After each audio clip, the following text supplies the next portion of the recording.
सुरभि पंचोली जी Australia से।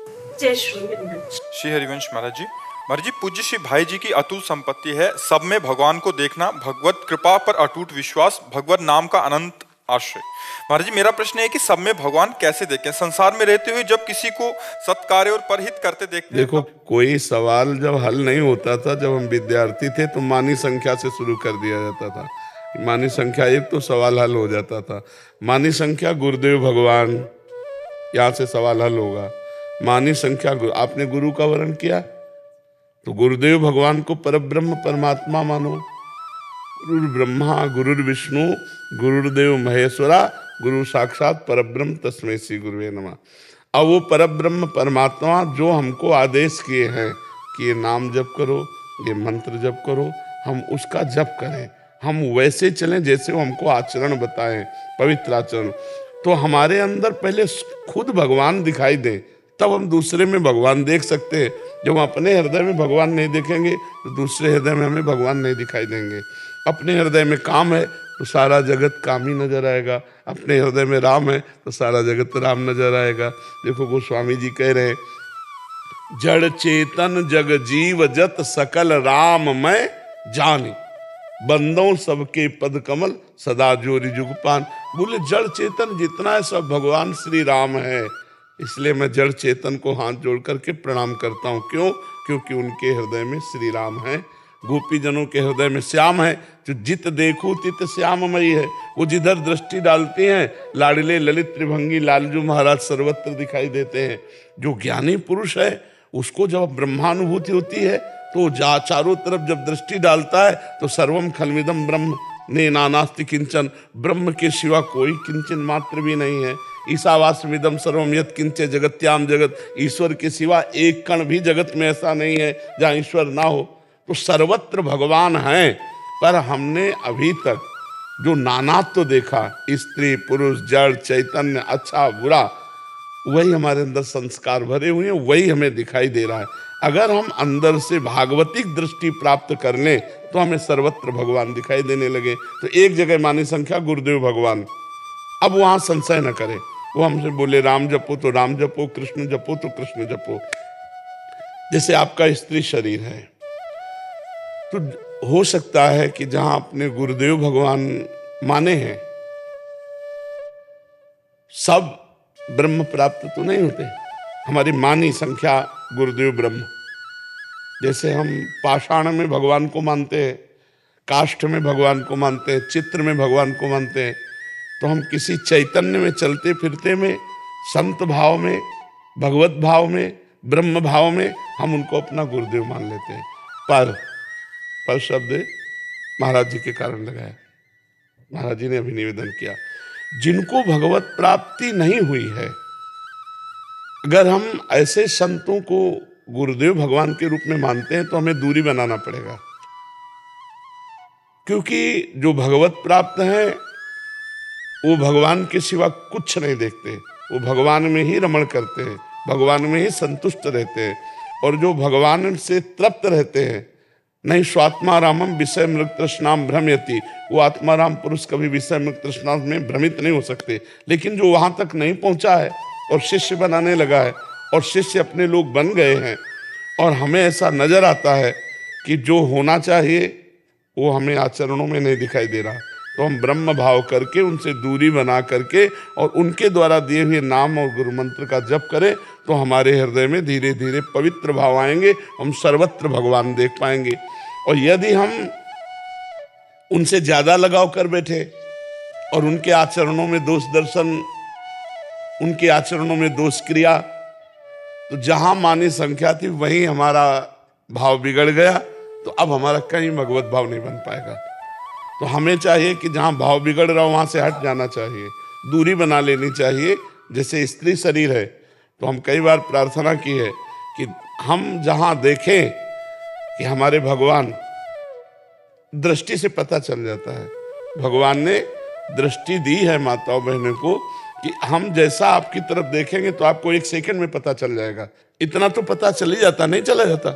अगर हम आपकी तरफ देख रहे हैं तो प्यार का भाव, क्रोध का भाव, दोष का भाव वो दर्शन में आता है। तो यदि ऐसा कहीं दर्शन आने लगे कि जिनसे हम जुड़े हैं वो भगवान के आनंद में मस्त न रहकर विषय आनंद की तरफ आकर्षण होते हैं, इसका मतलब कच्चा है, अभी पक्का नहीं हुआ। तो कच्चे से हम अपने आप को दूरी बना लें, कभी उन पर अश्रद्धा न करें, पर दूरी बनाकर हम भजन करें। उनसे दूरी बनाने से दोष दर्शन नहीं होगा, दूरी बनाने से वैष्णव अपराध नहीं लगेगा।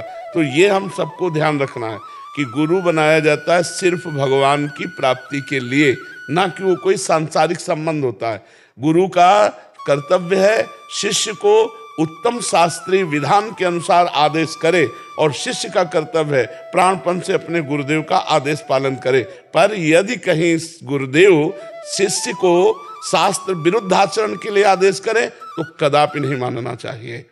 जैसे शुक्राचार्य जी ने भगवान को ना देने का आदेश किया, ये संकल्प मत कर देना 3 पग, ये वामन नहीं, ये साक्षात भगवान श्री हरि हैं। ये अभी छोटे रूप में दिखाई दे रहे हैं, अभी अपना रूप विशाल कर लेंगे तो 3 पग भूमि नहीं दे पाओगे। बलि जी ने अपने गुरुदेव की बात नहीं मानी। यदि गुरुदेव हमें भगवत विमुख करने की बात करते हैं, शास्त्र विरुद्ध बात करते हैं, तो हमें गुरुदेव की बात नहीं माननी। इससे गुरुदेव प्रसन्न होंगे। कौन गुरुदेव? जो सबके गुरुदेव है। अब गुरु जी से पूछो तो कहेंगे उनके गुरुदेव, उनसे पूछो तो कहेंगे उनके गुरुदेव। तो जब आखिरी गुरुदेव शब्द आता है तो कौन होता है? वो भगवान होते हैं।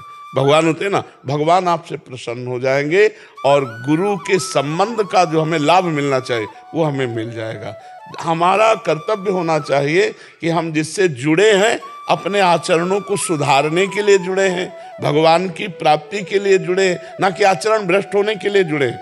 अगर हमें कहीं भी ऐसी हरकत नजर आवे, चाहे साधु समागम कर रहे हो या गुरुदेव का संग कर रहे हो, कि गुरुदेव या साधु समागम से हमारे प्रति दर्शन गलत है, हमारी प्रति चेष्टा गलत है, हमारे प्रति भाव गलत है, तो वहां निंदा न करे, वहां प्रणाम करे और दोबारा न जाए। और जो उनसे नाम मंत्र मिला है वो जपे, और जहां सत्संग मिले वहां सत्संग सुन ले और भगवान की तरफ चले तो भगवत प्राप्ति हो जाएगी। एक जगह हमारा भगवत भाव हो जाए तो वही धीरे धीरे विस्तार को प्राप्त हो जाता है। और सर्वत्र भगवत बुद्धि, सर्वत्र भगवत बुद्धि, भगवान पे दृढ़ विश्वास, निरंतर नाम जप, इससे बड़ा क्या हो सकता है? इससे बड़ा क्या हो सकता है? जो हर समय भगवान की कृपा का अनुभव करता रहता है कि मेरे ऊपर भगवान की बड़ी कृपा है, और नाम जप करता रहता है शरीर से, मन से, वाणी से भगवान की शरण में, उसे भगवत प्राप्ति ऐसे हो जाती है जैसे बाप की प्रॉपर्टी पर पुत्र का अधिकार हो जाता है, जैसे पिता की संपत्ति पर स्वयं अधिकार पुत्र का हो जाता है। ऐसे वो परम पद का अधिकारी हो जाता है जो हर समय भगवान की कृपा का अनुभव करता है, नाम जप करता है, शरीर मन वाणी से शरणागत, दुख सुख को समान भाव से सह लेता है। वो परम पद का अधिकारी ऐसे हो जाता है जैसे पिता की संपत्ति पर पुत्र का अधिकार हो जाता है। खूब नाम जप करो और अपने हृदय में भी भगवान को देखो, तब सर्वत्र भगवान। जब यहाँ भगवान भय प्रगट कृपाला तो सर्वत्र भगवान दिखाई देंगे। हमारी जैसी दृष्टि वैसी हमें सृष्टि दिखाई देती है। जाकी रही भावना जैसी प्रभु मूर्ति देखी तिन तैसी, ये सब प्रभु ही है। जी, अनैतिक और छल कपट भरे बर्ताव जो करता है उसमें बड़ा दुर्गम हो जाता है, मतलब भगवत भाव करना, क्रोध आ जाता है। दूरी बना के हम कर सकते हैं, नजदीकी नहीं भाव रखेंगे, हम दूरी बना के कर सकते हैं। कि जैसे हम फिल्म देखते हैं और हमको खलनायक का अभिनय करने वाले से परिचय हो, केवल जो फिल्म में खलनायक है रोल उसका दुष्ट है और हमारा उसका परिचय हो रोल से अलग का, तो जब कोई तुमसे कहेगा बड़ा दुष्ट है तो कहोगे बहुत अच्छा आदमी मैं जानता हूं, केवल ये नाटक कर रहा है दुष्टता का, वस्तुतः बहुत निर्मल आदमी है। ऐसे ही यदि तुम इस जगन नाटक वैभवा में जो गोविंद नाटक कर रहे हैं उनको, उनका परिचय जान लो इस नाटक के परे स्वरूप का, तो आपको लगेगा ये जगत में वो नाटक कर रहा है, कहीं तमोगुणी, कहीं रजोगुणी, कहीं सतोगुणी, लेकिन वो तो त्रिगुणातीत परमात्मा है। तब इसमें बात आएगा कि छल कपट और नाना प्रकार के दोष करने वाले पर भी हम भगवत बुद्धि कर सके, क्योंकि हम रोल नहीं देख रहे, हम क्रिया नहीं देख रहे, हम कारण तत्व को देख रहे। सबका कारण परमात्मा है, सब में आत्म स्वरूप से परमात्मा विराजमान है। ये त्रिगुणमयी माया का ऊपर से पर्दा है, तो कहीं निंदा, कहीं आलस्य प्रमाद, कहीं हिंसा, कहीं चोरी, कहीं व्यभिचार, तो कहीं भजन, ये तीनों गुणों का प्रभाव चल रहा है, लेकिन वो परमात्मा निर्लेप सबके हृदय में विराजमान है। हम उस परमात्मा को देखते हैं, उसकी क्रिया को नहीं। जैसे फ्रिज, एसी, पंखा, हाइलोजन, हीटर, सबका अलग प्रभाव है। हीटर गर्मी पैदा करता है, हाइलोजन प्रकाश पैदा कर रहा है, पंखा सिर्फ हवा दे रहा है, एसी ठंडा करके दे रही, फ्रिज पानी ठंडा कर देती, खाद्य पदार्थ ठंडा कर देती। अगर वो कारण तत्व को नहीं जानता तो ये नहीं मानेगा कि एक ही तत्व इनमें बैठा हुआ है। अगर कारण तत्व को जानता है तो जानता है करण के कारण क्रिया अलग अलग, लेकिन बिजली सब में एक है ना?